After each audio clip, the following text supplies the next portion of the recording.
उसी में क्या कहें, आप ही कहिए। बहुत बहुत सबका शुक्रिया। और मुझे लग रहा है सारे चेहरे बैठे हुए बहुत बातें होंगी। देखिए, यहाँ सद्भावना लाने के लिए हम सब बैठे हैं, और सद्भावना सद्भावना ही के तरीके से आएगी, वो किसी के फ़लसफ़े से नहीं आएगी। सद्भावना बहुत पुरानी इंसानों की विरासत है। और मुझे एक शेर बहुत बढ़िया लगा जो हमारी नॉन वायलेंस और सद्भावना की फ़िलॉसफ़ी को बहुत आसानी से समझा देगा। भाई साहब थोड़ा सा चुप हो जाइए, आप सद्भावना कैसे लाएंगे जब बीच में बोलते रहे। तो वो मेरे चेहरे तलक नफ़रतें लाया तो था। देखिए, ये हिंसा हो गई है।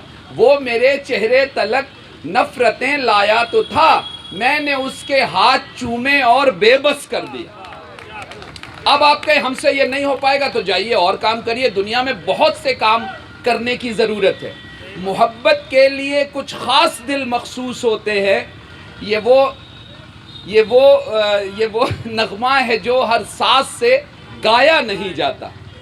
कई साथी मेरे पास आते हैं, हम कहते हैं आप आर्थिक मुद्दों पे बहुत अच्छा काम कर सकते हैं, लेकिन मोहब्बत का अगर आपको काम करना है तो आपको ये हिम्मत रखनी है कि वो मेरे चेहरे तलक नफ़रतें लाया तो था, मैंने उसके हाथ चूमे और बेबस कर दिया। इसीलिए मैं धार्मिक आदमी हूँ, लेकिन मैं जिस धर्म को मानता हूँ, मैं मानता हूँ कि उसमें नफ़रत के रास्ते ही बंद कर दिए गए। मिले न रघुपत बिन अनुरागा, किए जोग तप ज्ञान विरागा। ज्ञान, तपस्या, वैराग्य सब, जैसे कहते नहीं व्हाट इज दिस, ये क्या है। मिले न रघुपत बिन अनुरागा, किए जोग तप ज्ञान विरागा। दिल बदस्तावर के हज्जे अकबरस। शेख सादी कहते हैं, दिल बदस्तावर के हज्जे अकबरस, एक दिल रखना हज्जे अकबर से बड़ा है।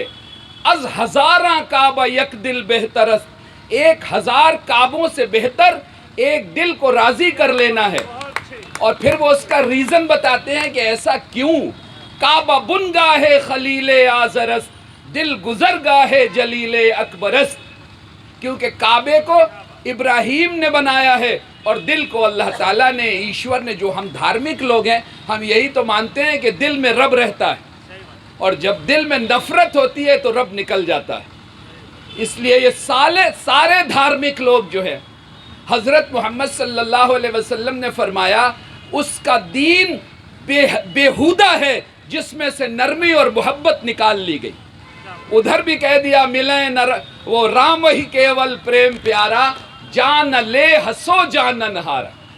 इसलिए इंसानों का सबसे बड़ा खैर ख्वाह वो है जो मोहब्बत की दुकान खोलने निकला है, और इंसानों का सबसे बड़ा बदख्वाह वो है जो नफ़रत की आग लगा रहा है। देखिए, नफ़रत फैलाना ऐसा है जैसे कोई किसी का गला घोंट रहा हो। मोहब्बत इंसानियत की रूह है, और नफ़रत इंसानियत की मौत है। ये मौत के सौदागर हम इनको इसलिए नहीं कहते। हर नफ़रत फैलाने वाला मौत का सौदागर है, चाहे वो कोई भी हो, उसके टोपी हो, उसके दाढ़ी हो, उसके चोटी हो, उसका कोई भी रंग हो। इसलिए हम सब की ये जिम्मेदारी, और आप देखेंगे ये बीमारी है। नफ़रत फैलाने वालों को आप देख लो, ये नॉर्मल इंसान हो ही नहीं सकते।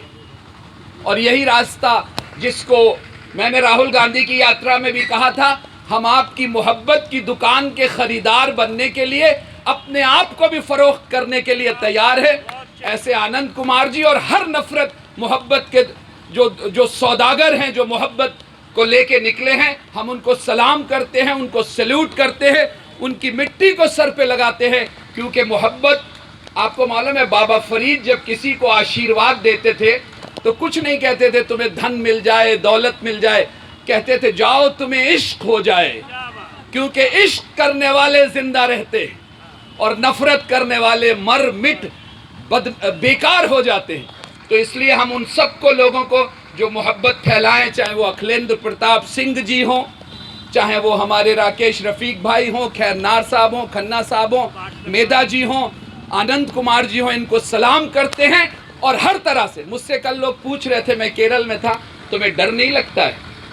तो मैंने कहा देखिए, जब आदमी अपना डर छोड़ देता है फिर आप कुछ समाज में कर सकते हैं। तो जब आप अपनी सोच बड़ी करते हैं तो फिर आपका ये सारी चीज़ें ख़त्म हो जाती हैं। मैं फिर से वही कहूँगा कि हम इस सद्भावना इस वक्त सबसे बड़ी ज़रूरत है एक दूसरे को। और एक फादर, ये कह के बस मैं ख़त्म कर रहा हूँ, एक फादर ने हमारी चेन्नई में परसों बैठक हो रही थी तो उन्होंने बड़ी अच्छी बात की। उन्होंने कहा लव शुड बी एक्सप्रेस, प्यार दिखाइए भी, गले लगा लीजिए लोगों को। पिला पिला के गिराना तो सबको आता है, मज़ा तो तब है जो गिरतों को थाम ले साथी। बहुत बहुत